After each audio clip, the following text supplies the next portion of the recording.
Oh, there he is. Oh. Wow.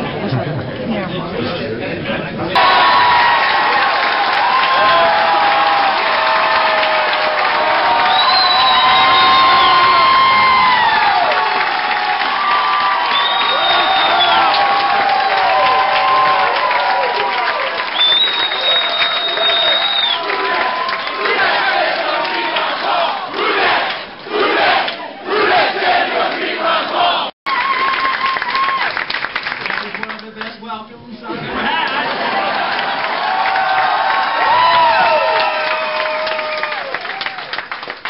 There's going to be a couple dozen here, but it looks like you're not done yourself. That's great. Before I start, though, I want to introduce two members of my family, my wife and my granddaughters here, my wife, Kara.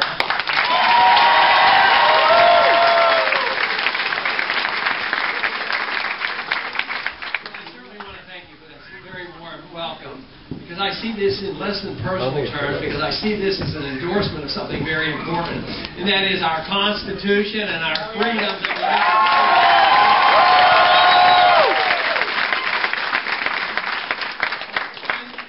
This campaign certainly is different. This is quite a bit different than we've had in a long, long time. It's because of you. It's because of the young people and those who once remembered what the country used to be like that have been all of a sudden, energized to say that we can have it back again. We can get our freedoms back again. That's what this is all about.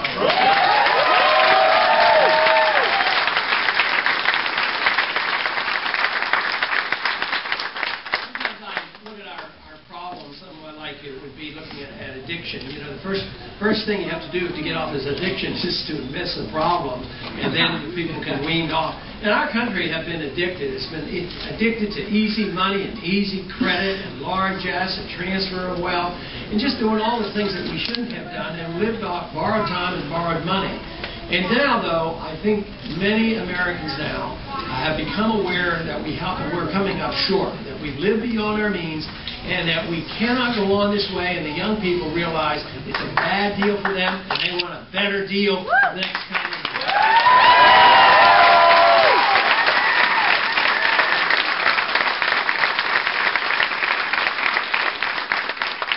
Pretty much to figure out is the next generation that's going into the workforce today will have a hard time, paying for 50 years and expect to get anything out of Social Security.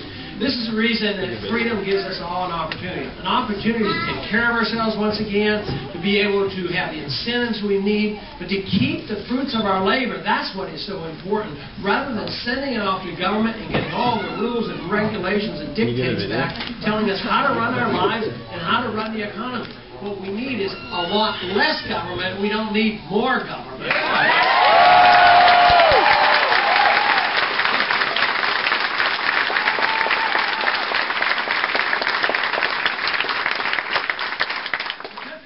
In the last couple of years, the economic conditions have been deteriorating a long time before our government started to recognize it. Now they're scurrying around up in Washington. They say, you know what?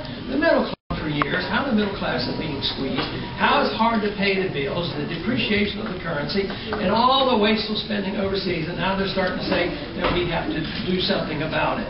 The government has never been successful in running the economy and running our life. Economic central planning is a doomed system. It failed under all socialist systems. It failed in the Soviet Union. And here we are. We continue to persist in this. And I think what's happened is that people are waking up and realizing that government just doesn't work very well, and we have to give up our confidence that government's supposed to take care of us. Government's there for a precise reason, and a very narrow reason. The government's supposed to be there to protect our freedoms and nothing else. That's what it's supposed to do.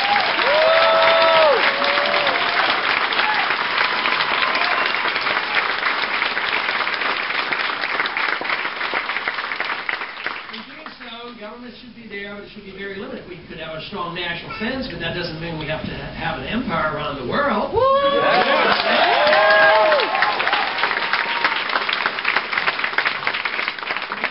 believe in national sovereignty, which means we ought to protect our borders. Not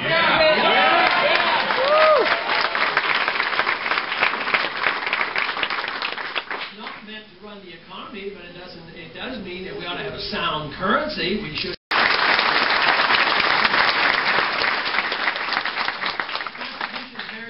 shouldn't go to war unless it's declared. If it is declared and we all get together, we fight it, win it, and come home. But, you know, we haven't declared a war since World War II, and we haven't won one. Before the Iraq War broke out, I had a vote on an International Relations Committee, insisted they vote on it. And I, of course, was strongly opposed to it, but the others didn't want to take the responsibility of declaring war up or down. They said, no, let the president decide. He can do what he wants. Declare war or not declare war. In essence, we were transferring this power to the president. But I was told by a couple of members of the committee that day that this was frivolous, bringing up the subject of the Constitution. And another individual says, oh, that part of the Constitution, that's anachronistic. We don't use that part anymore. That is the attitude of so many people in Washington, and it's the only thing that we have. If we can't hold their feet to the fire and make them listen and obey the Constitution, there is nothing left between what we have today and total dictatorship. Because if we do come to a financial crisis, which unless we change our financial ways, we will, that will be an opportunity for somebody who thinks, well, what we need to do is undo even more of our liberties. So this is a very serious problem that we face. But the wonderful thing is we have the answer, and it's not that difficult. All we have to do is, restore freedom. Freedom will really work. We need more confidence that it will work. That means we obey the Constitution. Freedom is just wonderful because it brings people together. Because freedom means that you as an individual, whether it's your personal lifestyle or your religious beliefs or your political beliefs or whatever, we allow, diversity. So it's not confrontational. And yet, what we have today is very confrontational because not only do they want to tell us how to live our personal lives, they want to tell us how we can spend every single penny we have. And then the government gets involved, and they take the money. Then we have to go to Washington with a bunch of lobbyists trying to recover the little bit we can. And, of course, as the pie shrinks, the demands increase. And as the cost of living goes up, the demands even increase more. And as the productivity goes down, as it has, it becomes a real battle. So this is the reason that most Americans realize that it's coming to an end. And that's what I think this campaign is all about. The realization, the truth, that we cannot persevere, we cannot do this forever and ever, and that we have a short time to make a decision. A year ago, I argued with myself as well as many others who were trying to persuade me to do this. I was a pessimist in the sense that I did not believe that the young people would respond, and I did not believe there were enough left in the remnant of the older generation that would remember. But let me tell you... We remember!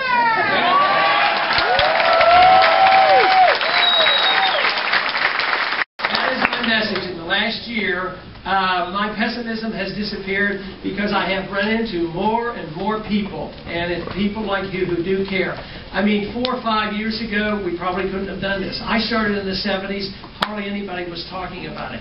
But a lot of people realize it. So it's coming together now. The realization of the failure of the system, the realization that leaving our Constitution is the basic problem, and that our answers can be found in freedom, something wonderful that has given us our peace and our prosperity in the past and can do it again.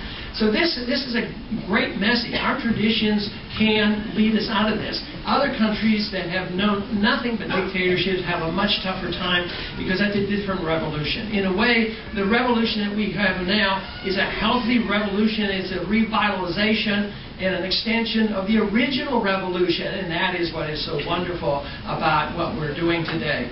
So when so many people have come together, it's given us all this encouragement, the ability to raise funds on the internet, the ability to have organization. Now we have over 1,500 meetup groups have gotten together. I'm sure today's crowd was brought together because of the organization through the internet. So we can compete. I think it's the first time in our history where grassroots efforts can literally compete, not only in organization but in raising money. This very day there's a fundraising event going on our internet site, and it looks like it's going to be another very good day. So this means we can compete. The powerful special interests bundle their money, and they all have to come and demand. When people send us money, it's for one thing. They don't ask for anything except all you're asking for is your freedom. That is what is making this campaign.